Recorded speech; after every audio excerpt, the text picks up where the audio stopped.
Yo no voy a empezar diciendo que es un placer presentar a Estrella y Diego,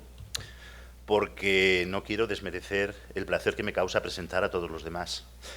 Y como no voy a repetirlo en las siguientes presentaciones, pues Estrella me va a perdonar que piense que no me causa placer realmente. Conozco a Estrella y Diego desde hace mucho tiempo. Ella me recordaba que nos conocemos desde pequeños. Yo siempre presumo, y esto casi es un honor a mí mismo, haber hecho la reseña en el periódico El País de lo que fue su tesis doctoral sobre la mujer y la pintura. Eso da idea del tiempo que llevamos conociéndonos y tratándonos. Yo admiro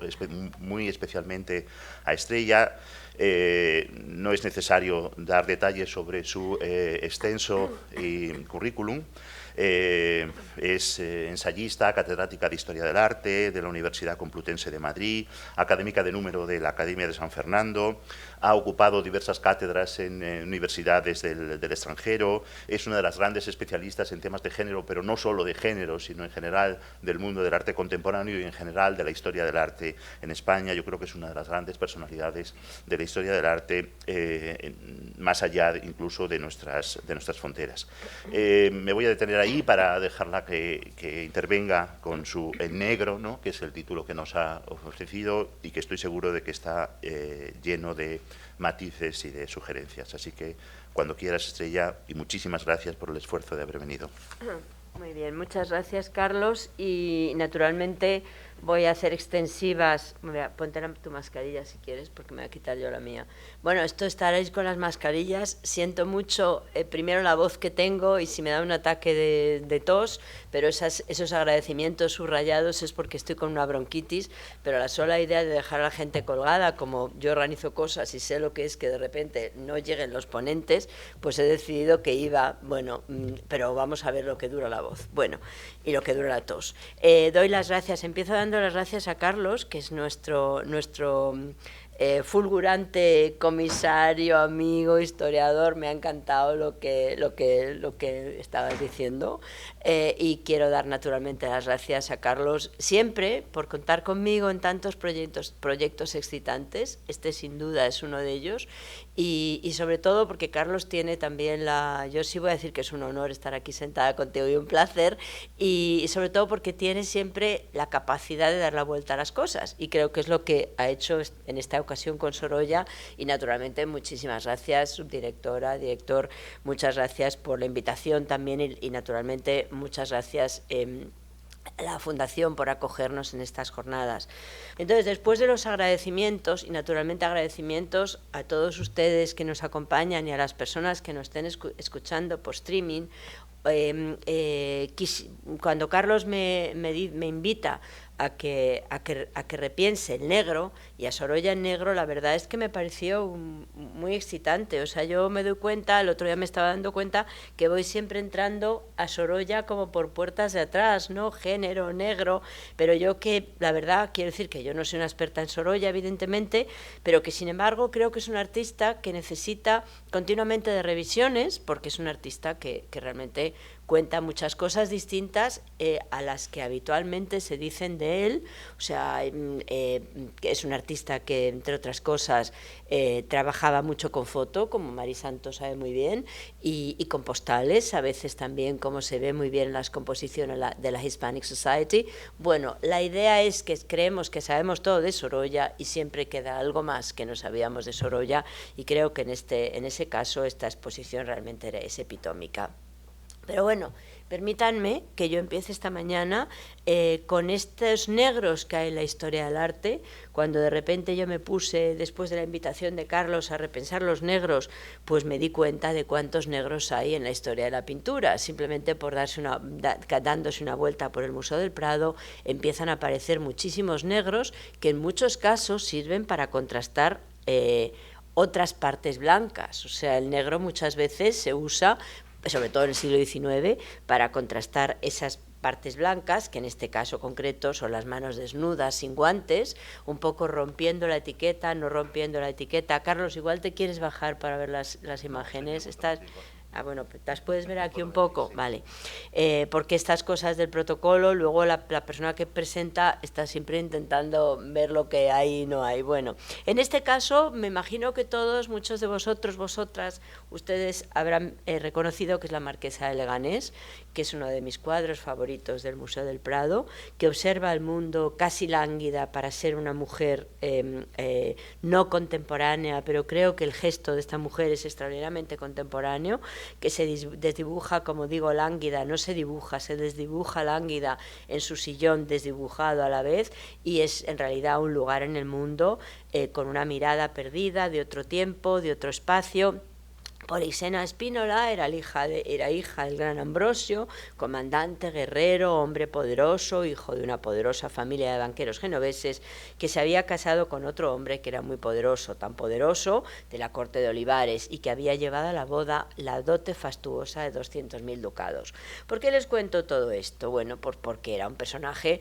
con suficiente entidad para ser retratada por Van Dyck, que es el autor de este cuadro, como mucha gente recuerda, y que la pinta, además, en un cuadro de un tamaño fabuloso. Creo que por eso realmente este negro se nos impone en el Paseo del Prado, porque es un cuadro de un tamaño enorme, casi a tamaño natural, tan grande el cuadro como la Fortuna genovesa, enorme para la época, un cuadro sobrio y enorme, un retrato que casi es un poco a lo Rubens a rato, es que muestra a esa marquesa asomándose al mundo invisible, secreto para nuestros ojos, fuera de los ojos de la retratada, este retrato sobrio, como digo, de un misterio moderno. Es una mujer que seguramente es más inquietante que bella. A mí me sigue pareciendo muy bella, pero entiendo que es más inquietante que bella, y me parece que la modernidad de este retrato de Van Dyck, este retrato en negro, en súper negro, que lo que sirve sobre todo es para enfatizar esas manos y ese rostro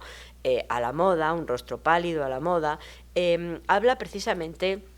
de tiempos que no le corresponden, a pesar de esas manos blancas, y cualquiera, frente al mínimo desliz, puede convertirse en sospechoso, y creo que la marquesa de Leganés en este momento casi se estaba convirtiendo en sospechosa. Sostiene algo en la mano, no sé si se puede ver,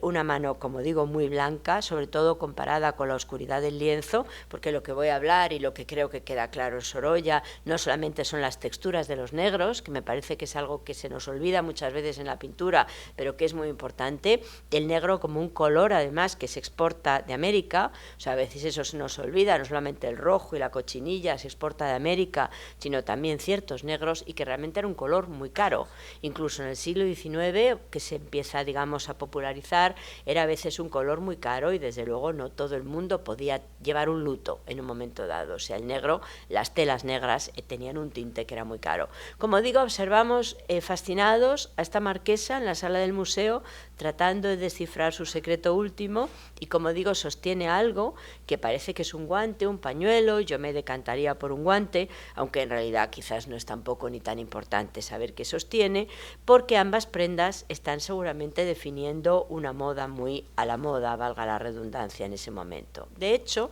aquí tenemos a Ana de Austria, que está también obsesionada por sus manos, de repente quitarse y ponerse los guantes es algo que aparece también en la pintura americana, ciertamente en ciertas pinturas de castas, y que me parece muy interesante porque está hablando de proteger las manos casi como un bien preciado. En este caso, evidentemente, la ropa es más bien blanca que negra, y entonces el guante se pone oscuro otra vez para enfatizar esos contrastes, podríamos decir, y es lo que siempre se cuenta de Enrique III, que quiso siempre conservar la belleza y se cubrió el rostro cada noche con una máscara fina, y las manos, aunque en este caso no las lleve cubiertas, y parece que atrapaba los dedos en unos guantes con los cuales dormía y comía, precisamente alterando la etiqueta de la corte, precisamente para mantener las manos con esa pureza blanca que le interesaba. Extraordinarias paradojas. En este caso es este maravilloso retrato de Sofonis Van Wissola, que para preservar la belleza uno debe siempre ocultarla en estas manos que en un momento dado se convierten casi en lo que se muestra del cuerpo, y que tienen tanto que ver también, ¿por qué no?, con estas otras manos de la marquesa de Leganés. Pero como digo, el negro hace resaltar el blanco. El negro y el blanco realmente no son colores, pero aún así se están complementando continuamente continuamente para enfatizar el retrato, podríamos decir, y el relato, y hasta los colores entre los destellos. Este es un cuadro muy famoso de Clotilde de Sorolla, el cuadro negro por excelencia, y bueno, en el cual vuelve Sorolla con el amarillo que lleva en la cintura, que evidentemente no es un blanco, pero sigue siendo un color de contraste, ¿no? Sigue siendo un contraste con casi un alivio de luto, que también hablaba, insisto, de una clase social en los cuales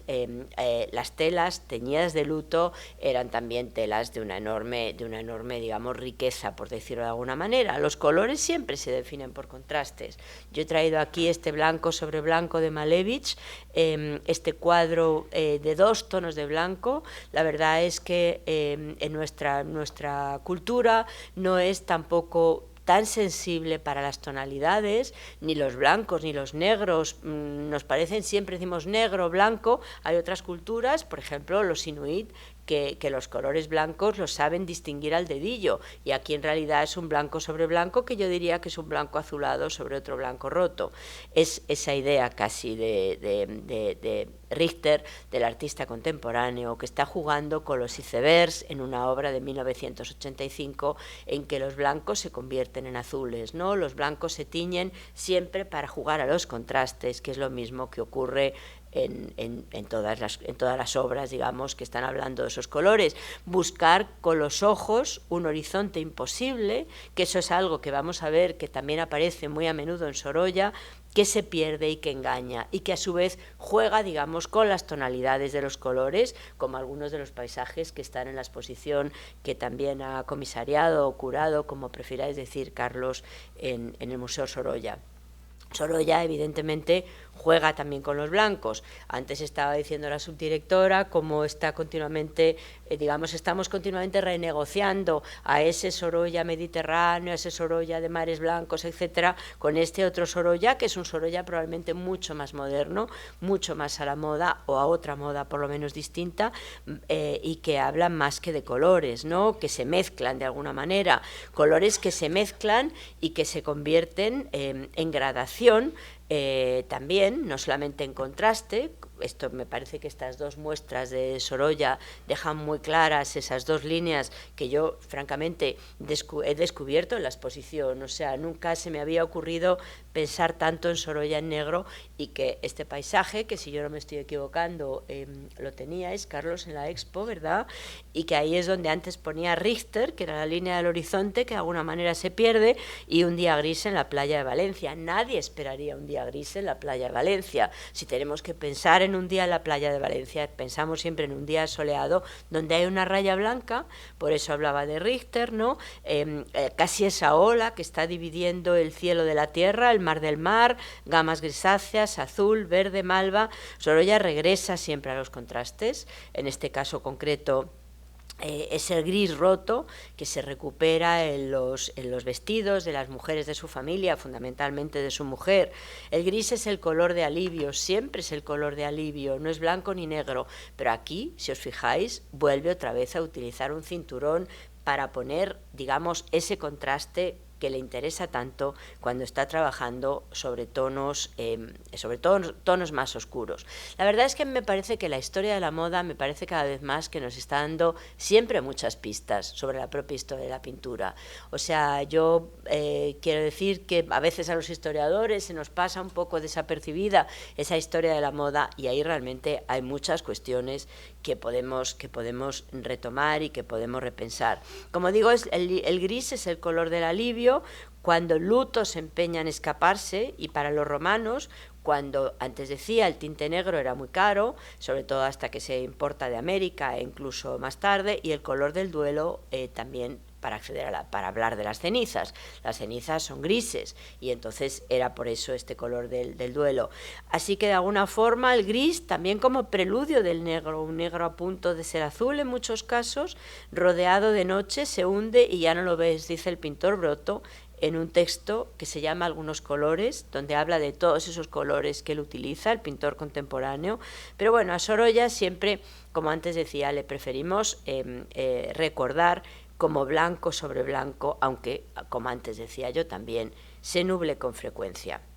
Y ahí nos encontramos con el propio problema del blanco en Occidente, que yo creo que es bastante particular y sobre el cual, bueno, pues yo he pensado a menudo y le he dado vueltas porque me parece muy intrigante. El blanco como la luz, que suele considerarse sinónimo no solo de brillo, sino también de seguridad. O sea, quiero decir, cuando estamos viendo, por ejemplo, artistas como Rembrandt, cine como cierto cine negro, etcétera, cuando las sombras acuden, pues entonces nos damos cuenta que las cosas empiezan a ponerse peor. Cuando estamos viendo esta imagen maravillosa, que realmente se nota el tacto de ese sol que está entrando por la ventana, me parece que realmente es muy interesante repensar lo que la luz significa para Occidente. Seguridad, confort. Bueno, naturalmente Hitchcock, a pesar de que he cogido un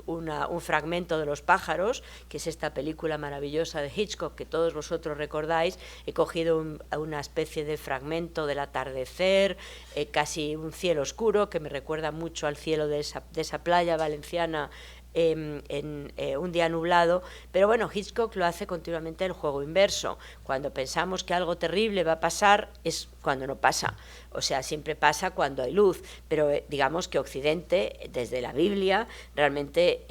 está jugando siempre a la oscuridad como algo que está preludiando lo terrible. Incluso el film noir, el cine negro, al cual yo antes estaba aludiendo, explota el negro, la oscuridad, como ventaja para sus propósitos, a menudo buscando la sombra en la luz para subrayar las tinieblas. Incluso cuando digo el arte clásico occidental, apela a la luz como lugar de la seguridad. Yo he traído aquí algunos ejemplos de oscuridad, para todos muy conocidos. Latour, a partir de esa vela, realmente una especie de iluminación indirecta, diríamos desde el punto de vista fílmico, pues ahí aparece esa chaqueta blanca que casi se mezcla con la cara cerúlea de esa mujer que tiene unos contrastes que nada tienen que ver con la pintura clásica, o en este caso concreto, luces y sombras también de Caravaggio. Esas sombras nos ayudan también a resaltar ese blanco que aparece ahí, esa zona clara que aparece ahí. Por el contrario, Rembrandt siempre está trabajando en esta especie de extraño claroscuro. Este es uno de los cuadros que más unos cuadros favoritos de Len Sixu. Escribe un texto que yo os recomiendo si no habéis leído, maravilloso, a propósito de ese rojo que aparece ahí, el cuerpo del blanco, la especie de manto blanco o sábana blanca, y luego esa pincelada roja que aparece ahí, perdido entre las clandestinidades de las obras de Rembrandt, donde lo negro es el proceso para alcanzar lo iluminado, cuando la luz sale del negro y conforma apenas un destello, ese destello que en este caso más que blanco es rojo. Como digo, lo negro asusta mucho a Occidente, quizás porque simbólicamente lo negro en Occidente siempre está pensado como la muerte que acecha. Siempre, no sé por qué nos imaginamos a la muerte negra, aunque la muerte realmente debería de ser blanca, ¿no? Porque la muerte debería asociarse a las almas, etcétera. Todo esto tiene que ver con la locura en Occidente, la construcción del concepto de la locura, que es lo opaco, lo que no se distingue con nitidez por completo. Hay un libro muy interesante precisamente sobre algunas de las enfermedades mentales, y entonces como una persona que padece cierta enfermedad mental siempre contaba que cuando sentía que iba a tener ese brote le gustaba meterse en un lugar negro, ¿no? Casi un juego homeopático que tiene mucho que ver con la propia construcción de la locura en el mundo griego, porque la mente tiene mucho de misterioso y la locura evidentemente exaspera esas cualidades intransitables e inabarcables de la locura. Los griegos, obviamente, y no hace falta que yo os lo recuerde, inciden absolutamente sobre el concepto, hablando de los fluidos negros que los seguidores de Hipócrates observan o imaginan más bien, o conjeturan, diríamos hoy, relacionadas con la extrema oscuridad que son las entrañas de la tierra, donde ocurre todo eso terrible, pero al mismo tiempo ocurre también el encuentro con los dioses. O sea, esa duplicidad del negro que por una parte no queremos y por otra parte buscamos, también en la historia de la pintura, seguramente se podría expresar de esa manera cuando el vendedor loco se relaciona con el vocablo melancolao, lleno de negros, melas y de humores, Chloé, que quizás tiene que ver con la idea de la locura, ¿no? En la era ilustrada, de hecho, Si os fijáis, simplemente con dar una vuelta al Museo del Prado, ahí lo veis muy claramente, digo, el Museo del Prado, en la era ilustrada el negro va desapareciendo. O sea, los negros se sustituyen no solamente por la etiqueta de la corte de los Austrias pasada a los Borbones, el negro se sustituye de alguna forma con los colores claros. En todo caso, en la poesía griega, las pasiones, especialmente la furia, se describen como turbulencias oscuras, y ahí está toda la raíz de lo mágico, como digo, los encuentros con la turbulencia y también los encuentros con los mágicos, con los lugares donde pasan muchas cosas extraordinarias. Quizás esa fascinación hacia la luz y la claridad que continuamente apela a Occidente y a las superficies de alguna forma impolutas tienen mucho que ver con algunas de estas cosas. Muy distinto es el caso de Oriente. En Oriente, en otras culturas, por lo que valga Oriente, voy a hablar de Japón, porque Oriente es un término demasiado amplio, son mucho más parcos en los contrastes. Aquí he traído eso, Tanizaki, Elogio de las sombras, seguro que todo el mundo ha leído ese libro, extraordinario libro, no solamente por el tiempo que pasa sobre los objetos, que eso, bueno, podríamos de alguna forma también compartirlo en Occidente, sino esa especie de superficies negras impolutas. Si aquí en un momento dado comemos en platos negros, a muy poca gente, mejor dicho, se le ocurre servir sus cenas en una vajilla negra. Y sin embargo, cuando estamos yendo a un restaurante japonés, es muy habitual que estemos comiendo en platos negros, y además yo diría casi que el salmón del sushi destaca de alguna forma ahí en ese juego también de colores, también tiene que ver con lo que cada uno coma probablemente. Como digo, los japoneses además hablan del desgaste cuando aluden a un concepto que implica el tacto de los dedos, las cosas que se van oscureciendo por el trato de los dedos, por el tacto de los dedos, ¿no? Entonces los extremo-orientales en realidad convierten ese negro en un ingrediente, o sea, ese ennegrecimiento en un ingrediente de lo bello, y por eso prefieren lacas frente a cerámicas, y más concretamente, como estamos viendo aquí, esas lacas negras que hemos encontrado todos en un restaurante japonés que hayamos ido. Y lo mismo ocurre en la caligrafía, este trazo en negro, que es como un poema en negro, sobre el papel impoluto blanco, que lo sigue contando Tanizaki, si la estilográfica, dice, fuera la invención de los japoneses o los chinos de otra época, se hubiera dotado a la punta de una plumilla metálica, no de una plumilla metálica, sino de un pincel. En este retrato de Manet, un retrato absolutamente conocido, el retrato que hace de Zola, que hace Manet en 1668, ya veis que ahí en la pared, o ven ustedes que ahí en la pared aparecen unas estampas japonesas de esas que tanto gustaron a esa generación y que también forman parte del discurso al cual apela en su proyecto Carlos Reyero. En la pared, como digo, aparecen estas reproducciones que tienen que ver también, bueno, las reproducciones de Olimpia misma, de alguna manera también muy japonizante, y los ojos se detienen un instante en esa estampa del guerrero que aparece ahí en el extremo superior derecho, pero bueno, más próximo a la izquierda, digamos, donde en realidad pues tiene que ver, como digo, con algunas de las pinturas o de las piezas que aparecen ahí, ¿no? Ahí el negro de los ropajes, una vez más, negro y gris, ¿no? Negro y gris como parte de ese siglo XIX, en el cual, por una parte, era un signo de distinción, porque como antes estaba diciendo, no eran baratas las telas negras, y por otra parte también mucho más que eso, ¿no? Como dijo Baudelaire, en este siglo todos vamos, ahora leeré la cita que es maravillosa, es una especie de entierro permanente, ¿no? El que estamos viviendo en este siglo. Negro, que a veces, como digo, tiene que ver con todos estos bordados lujosos, en este caso concreto. Baxandal habla precisamente de los paños holandeses en esta lección de anatomía, que también es un juego total de contrastes, negro-blanco, cadáver, ropa.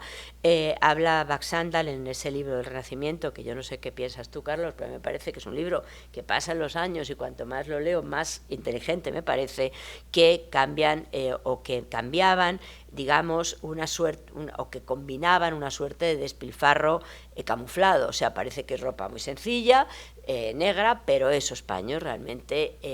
son extraordinarios y eran carísimos, era una clase en el poder. Y ahí es donde nos encontramos algo que yo creo que los historiadores del arte, pese a todo, y el público general también, no miramos con bastante atención, y es las tonalidades de los negros. Antes yo estaba diciendo tonalidades de negros, tonalidades de blancos, que nos obliga de alguna forma, Sorolla sí nos obliga a mirarlas, porque está utilizando distintos tipos de telas. O sea, la cuestión es que los historiadores del arte no vemos esas tonalidades negras porque no nos fijamos lo suficiente muchas veces en la historia de la moda. Y las telas nos están contando, las texturas de las telas nos están contando realmente muchas cosas de quienes tenemos delante, como en este caso esta lección de anatomía, que parece que son simplemente unos jubones, unos trajes, pero es mucho más que eso, es una clase en ascenso. Bueno, esta es una de mis obras favoritas, este retrato de Berthe Morisot que hace Manet, a la cual por otra parte siempre le corregía los cuadros. Esto no tiene nada que ver con el negro,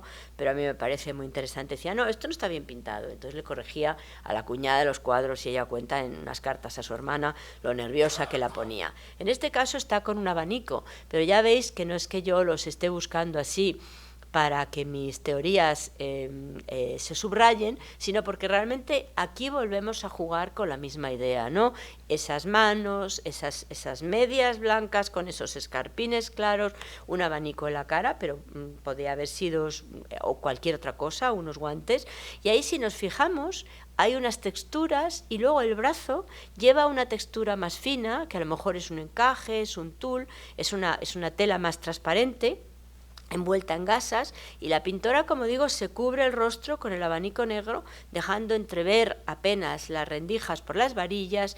y subrayando una vez más esos contrastes. Un gesto muy elocuente, tal vez porque el abanico tiene también en la Europa del siglo XIX ciertas implicaciones con el pudor, aunque realmente en este caso concreto yo creo que es un juego para enfatizar esos contrastes de un cuadro con fondo negro, con ropa negra y, como digo, esas piernas que van saliendo, esos escarpines, y sobre todo, bueno, hay que mantener las manos ocupadas. Las señoras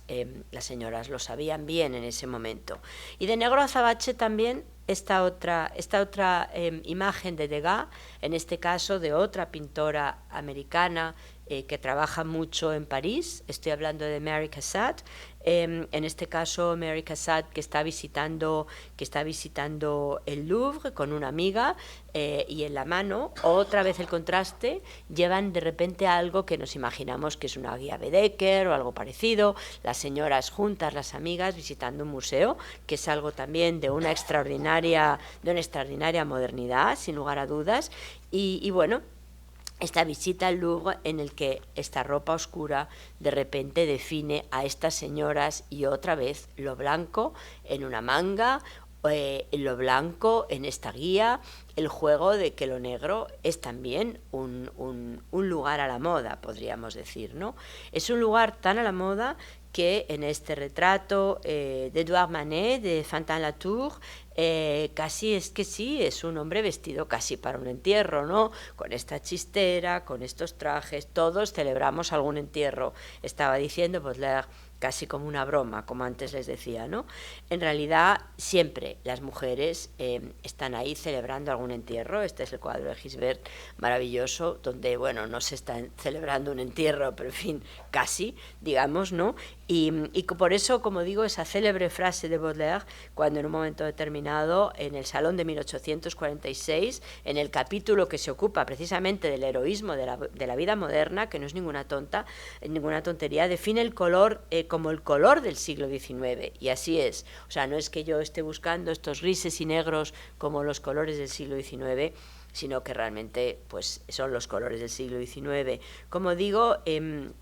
define como pocos este color, pues en el fondo cada siglo seguramente tiene un color predominante por muchas cosas, por la moda, por las costumbres, etcétera. Antes estaba hablando de este paso de los Austrias a la claridad de los Borbones, y desde luego el siglo XIX es por excelencia el siglo del negro, donde hombres y mujeres pasan muchos periodos de luto, pero también, como antes estaba diciendo, periodos que tienen que ver con la propia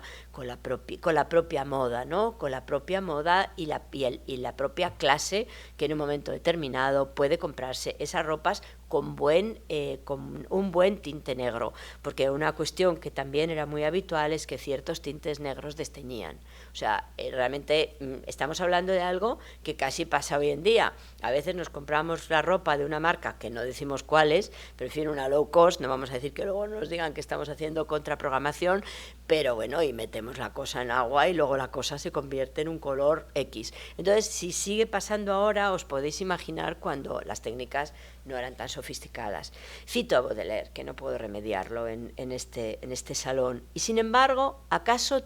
no tiene su belleza y su encanto ese traje tan martirizado? ¿No es el traje necesario de nuestra época, sufriente y llevando incluso sobre los hombros negros y flacos, el símbolo de un duelo perpetuo que lleva a los hombres negros y magros al símbolo de un perpetuo duelo? Dice él con este juego de palabras. Observan que el traje negro y no solo tienen su belleza política, aquí lo tenemos, que es la expresión de la igualdad universal, sino también una belleza poética, que es la expresión del alma pública, un inmenso desfile de enterradores políticos, enterradores enamorados, enterradores burgueses, todos celebramos algún entierro. Hasta aquí el final de la cita. ¿O no? A veces el negro no está celebrando un entierro, sino todo lo contrario. En este caso es el baile de disfraces de la ópera de 1873, en que Manet está pintando a sus amigos burgueses, ya veis todos con las capas, las chisteras negras, hombres elegantes, que están haciendo una transacción comercial con estas otras mujeres que contrastan absolutamente con estos trajes blancos y con la desnudez de sus cuerpos. No hace falta que aquí entre lutos, distinción y belleza poética y política de la clase en ascenso, estos representantes de la clase en ascenso y de la vida moderna, que son escritores y artistas, en muchos casos, los amigos de Baudelaire, pues aquí en el cuadro se encuentran con estas mujeres que, como digo, van ligeras de ropa y evidentemente es una especie de transacción comercial, pues como la que encontramos aquí en Folies Bergère, donde esta mujer, por cierto, también vestida de negro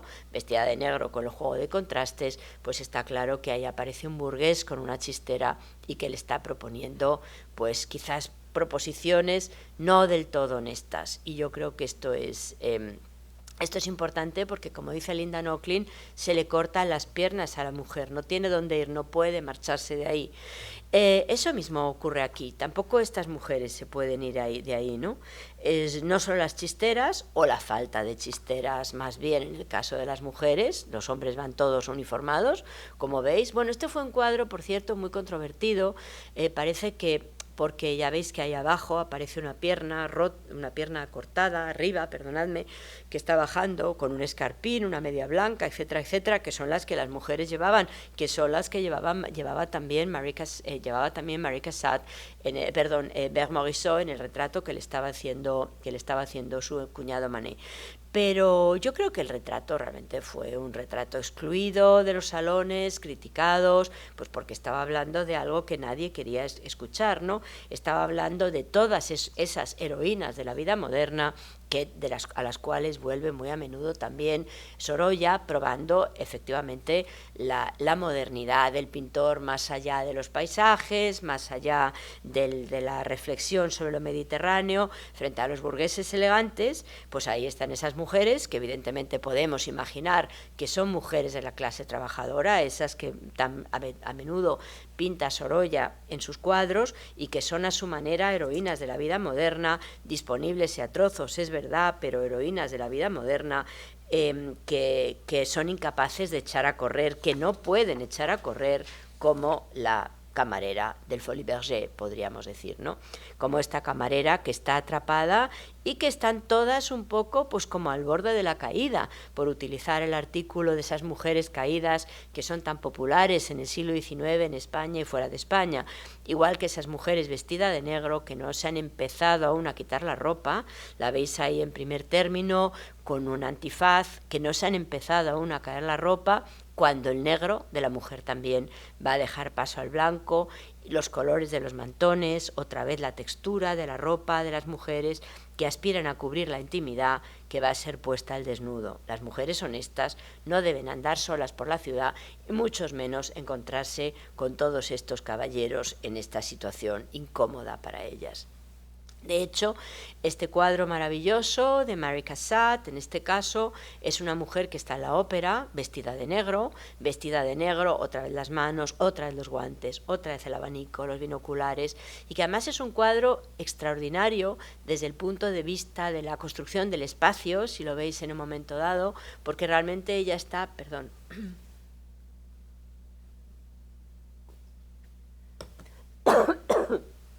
ella está mirando hacia algo que nosotros no podemos ver, mientras que estas mujeres se exhiben totalmente, están ahí para nuestros ojos, para que las tengamos delante. En este caso, esta mujer de negro contrastada con guantes, binoculares, etcétera, que es una mujer que podemos imaginar honesta, que la vemos en un palco de la ópera, pero que estará acompañada por su esposo, por su madre, por su hermano, por una amiga incluso, como estábamos viendo a las mujeres modernas, pero que utiliza el negro de una forma muy distinta. Utiliza un negro que jamás se desaparecerá delante de la mirada del espectador, y como digo, si lo vais viendo, está mirando hacia un espacio imposible de ver para nosotros. El espacio realmente aquí habla de que está pintándolo una mujer pintora y cómo describe las cosas de una forma completamente diferente. Pese a todo, como digo, a veces esas mujeres irrumpen en la mirada del poeta,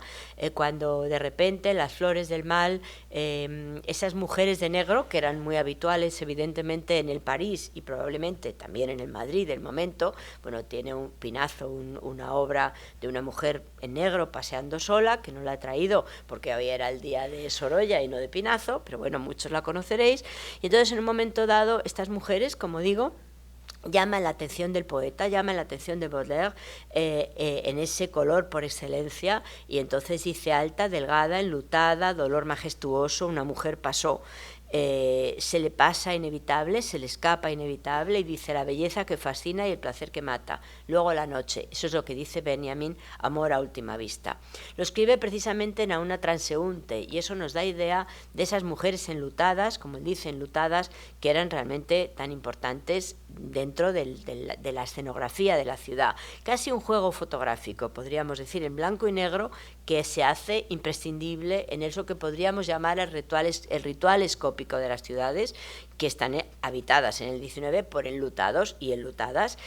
y que va buscando ese heroísmo de la vida moderna. No he podido remediar traer aquí esta imagen que habla de ir al fotógrafo, ¿no?, que es una historia tan siglo XIX y que me parece tan importante en el contexto de Sorolla, porque Sorolla, como antes decíamos, como va a hablar mucho Mari Santos seguro, es un pintor que trabaja mucho a partir de fotos y que hace fotos a los cuadros después de realizados. La foto es muy importante para Sorolla. En este caso concreto es el estudio de Bouvard d'Agnan, 1800 y pico, un cuadro que se llama Chez le photographe, en el cual realmente el único o la única en este caso que va vestida de blanco es la novia, y luego una niñita que está ahí apoyada en la pared. Es un cuadro que Svetlana Alpers diría que es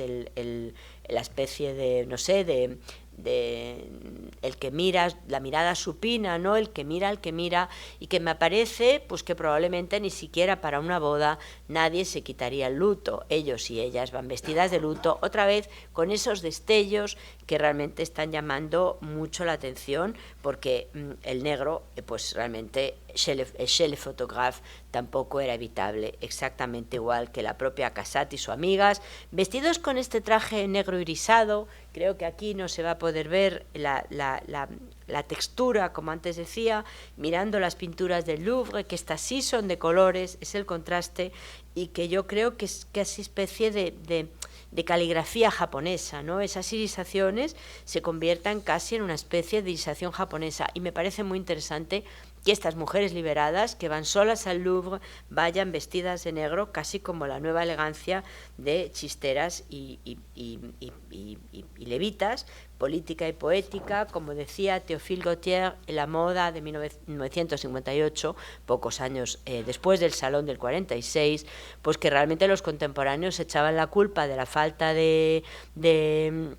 interés a la moda del 19 porque era negra, y él dice que de ninguna manera. Dice: el traje moderno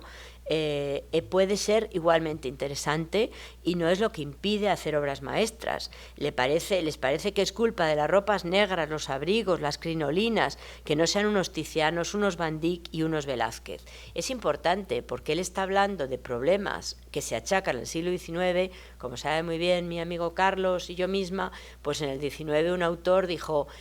ingenios muchos, genio ninguno. O sea, la pintura del XIX, hasta que llegó el doctor Reyero, pues era siempre considerada una pintura de segunda. Y entonces Gautier apela a la ropa para decir que no es culpa de la ropa, que es culpa de la pintura. Desde luego a Elena de Sorolla, bueno, aquí nos encontramos obviamente otra vez con Van Dyck, esta marquesa maravillosa, esta mujer en negro. A la Elena que Sorolla pinta con sombrero le sentaba muy bien el negro, no cabe la menor duda, color de duelo y distinción también, y también poder adquisitivo, que vuelve a aparecer obviamente en este tocado y capa de la mocita andaluza, y que es muy distinto negro. O sea, aquí realmente vuelve a jugar con el contraste, ya lo estáis viendo, tanto en un caso como en otro. En este caso es la puerta la que realmente contrasta, pero insisto, lo que me parece interesante es que cuando nos acercamos a los cuadros de Sorolla, también fundamentalmente de Sorolla, encontramos este juego de texturas, estas pinceladas que están contándonos las texturas de los cuadros y lo que eso significa a la hora de los tintes. De hecho, vuelvo un momento a Balenciaga, que realmente fue el que me hizo reflexionar hace tiempo sobre algo de lo que creo, sospecho que puede estar hablando luego mi otra querida amiga Mari Santos García Felguera. Bueno, aquí está Balenciaga tiene una serie de fotos que le hace precisamente Cecil Beaton, fotos en blanco y negro, las fotos en blanco y negro que evidentemente para muchos son mejores que las fotos en color, cuentan más cosas. Aquí en esta serie fotográfica pues tiene un despacho elegante, un despacho lujoso y desde luego, bueno, un despacho en el que una mirada más atenta habla de cómo ahí encima de la librería tiene una serie de fotos, también en blanco y negro, que nos están hablando de sus modelos, ¿no? De las historias que tiene con esos modelos que son muchas veces blancos y muchas veces negros. Y ahora vamos a contar un poco por qué, hablando de estas cuestiones de la moda y los contrastes del color. Bueno, esta es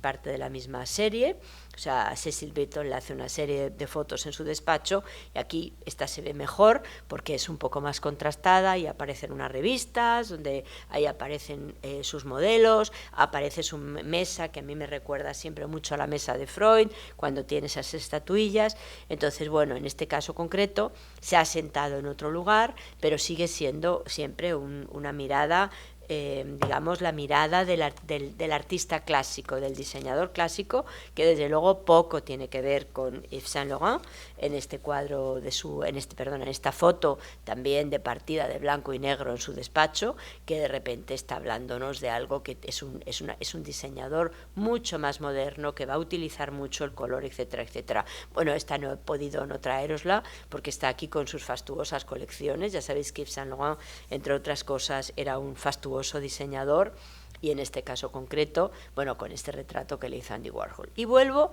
un poco a las fotos en blanco y negro.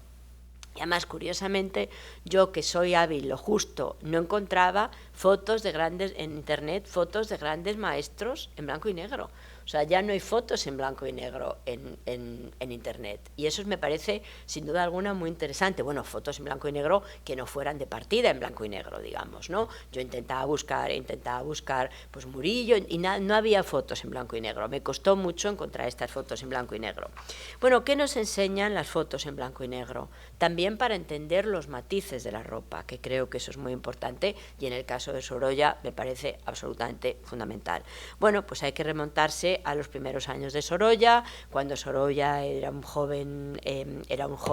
niño que estaba con su madre en casa de la marquesa de Casa Torres, para la cual cosía, le hacía trabajos de costura, y los marqueses eran muy aficionados al arte, y en ese momento, claro, los libros de arte fundamentalmente eran libros en blanco y negro, y entonces Balenciaga se pasaba la vida mirando todos estos maestros clásicos en blanco y negro, esos que yo no conseguía encontrar hace unos cuantos años, cuando estaba trabajando sobre Balenciaga, no conseguía encontrar en internet. Estas fotos en blanco y negro eran muy complicadas de encontrar. ¿Qué nos enseñan las fotos en blanco y negro? Pues nos enseñan probablemente los matices y la pericia. O sea, el negro nos enseña la pericia de la mirada, y por eso quizás a los japoneses les interesa tanto el negro también, porque buscan siempre aquilatar la mirada, buscar la pericia, y sobre todo regalan un don de matices muy generoso, que realmente a lo mejor no estábamos viendo a primera vista, pero que desde luego es muy importante y que nos permite distinguir un negro de otro negro, que es lo que yo llevo un rato proponiéndoos que tenemos que hacer en el caso de Sorolla, porque a partir de la distinción de un negro de otro negro vamos también a hablar de la distinción de las clases sociales, que creo que esto es fundamental en un caso como este. ¿Cómo se distingue al fin un negro de otro negro? Cada uno con su tonalidad, con el adjetivo que le va a definir, porque el color blanco, yo antes decía que los esquimales, pues hay una y mil maneras de nombrarlo, para no perderse por las superficies heladas, entre otras cosas. Durante esas largas horas estaba continuamente pensando en este blanco y negro, y aprendía esos matices, igual que probablemente Sorolla, al ver también esas fotos en blanco y negro que para él son importantes, aprendía de los matices. Bueno, yo he traído aquí este montaje que hubo precisamente a propósito de Balenciaga en la Fundación Thyssen de Madrid, donde los cuadros dialogaban, digamos, con ese uso de los blancos, y bueno, y otra vez estos blancos y negros. Y luego, cuando estamos hablando del caso precisamente de Balenciaga, que para mí está muy unido a esas texturas de los negros y los blancos en Sorolla, que es lo que nos ocupa, pues las texturas son infinitas. No solamente está utilizando un negro y luego una piel blanca para hablar de esas texturas, sino que las texturas son infinitas dependiendo de la tela que esté usando. Las irisaciones, los colores, luego cuando se encuentra con Zurbarán hace unas relecturas que no son nunca relecturas en color. He traído este primer plano de una especie de lana, un vestido de lana, para que veamos realmente que es blanco, pero negro, pero ningún negro realmente se parece a otro negro por las texturas y los materiales, ¿no? En realidad son más bien como especie de serialidades cromáticas apenas perceptibles, pero perceptibilísimas, donde el ojo agudo pues va aprendiendo este pantón de colores, de negros, a través de las caídas de las telas, de las combinaciones de los tejidos, de los negros pisándose los talones. Esos mismos negros, que es lo que ya voy acabando, que creo que estoy llegando a mi tiempo, esos mismos negros que aprenden a diferenciarse a través de las texturas de las telas, salpican también, como he ido diciendo, la producción de Sorolla. En este caso concreto, este negro es un tafetán y tiene unas irisaciones de tafetán. En el caso, por ejemplo, de otro de los cuadros que habla de esas mujeres caídas, también importantísimas para Sorolla y vestidas de negro, evidentemente por la moda y mucho más que la moda, en este caso la desafortunada Margarita, que va camino de la prisión, todo el mundo conoce la historia, ¿no? Custodiada por la Guardia Civil, y que ahí tenemos una capa que está hecha de terciopelo de lana, quizás, o sea, una capa que tiene una textura mucho más opaca, seguramente un tinte de mucho peor calidad, y que, bueno, como digo, nada tiene que ver con este cuadro maravilloso del Museo Metropolitano, si yo no me estoy equivocando, donde aparece retratada con el marido con este vestido blanco y negro. En este caso concreto, también estas celestinas, por si fuera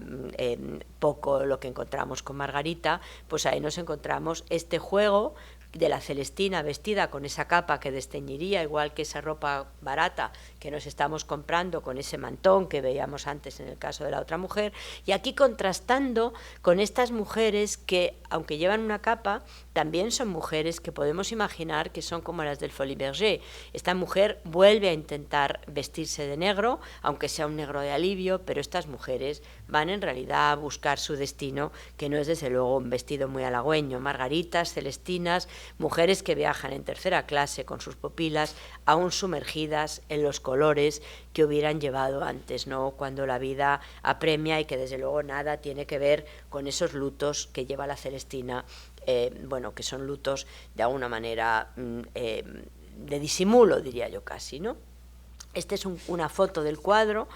y ahí a lo largo de todo este juego que establece Sorolla, ya sí que prometo que voy acabando con la fotografía, yo he repensado mucho, bueno, cómo son sus negros, cómo matiza sus negros, precisamente a partir de lo que ya había pensado, que es más concretamente Balenciaga, y su uso de las fotografías de los pintores clásicos en blanco y negro, y bueno, pues la foto del cuadro no hace justicia a las texturas de la pintura, pero sí nos hace repensar que quizás, bueno, las cosas no siempre son en color, por así decirlo, ¿no? Sorolla, antes y después de la pintura, como digo, hace muchas fotos. En este caso concreto está pintando a Christian Franzen, que es uno de mis cuadros favoritos. De hecho, empecé un libro precisamente con este hombre que mira un horizonte que no se sabe dónde mira. Es casi como el cuadro de Mary Cassatt en la ópera, ¿no? Creando un espacio que para nosotros es invisible y que habla de un juego que a mí me parece extraordinario también para la obra de Sorolla, y es el diálogo que se establece entre fotógrafo y fotografiado, ¿no? Ese juego de espejos que yo creo que va a ser fundamental también entre fotógrafo y, como se dice, y modelo a lo largo de toda la construcción de Sorolla. Otra vez el blanco y negro, y otra vez ese negro que lleva Franken, que contrasta con su camisa blanca y que nos habla mucho de los contrastes, de todos esos contrastes, donde se conforma el relato con esa ropa, el vestido que conforma el relato, como he estado diciendo todo el tiempo, negro sobre negro, fotograma sobre fotograma, en una especie de inesperado film noir. Así veía yo la exposición de Carlos, cuyo guionista es siempre Sorolla, que siendo el pintor de la luz, también es el pintor de un pantón de negros a través de la ropa, que a mí me llama poderosamente la atención. Es el juego entre los negros y los blancos, y los negros que también propicia la fotografía y que nos deja a todos expectantes, tratando y queriendo volver a mirar. Muchas gracias. Bien.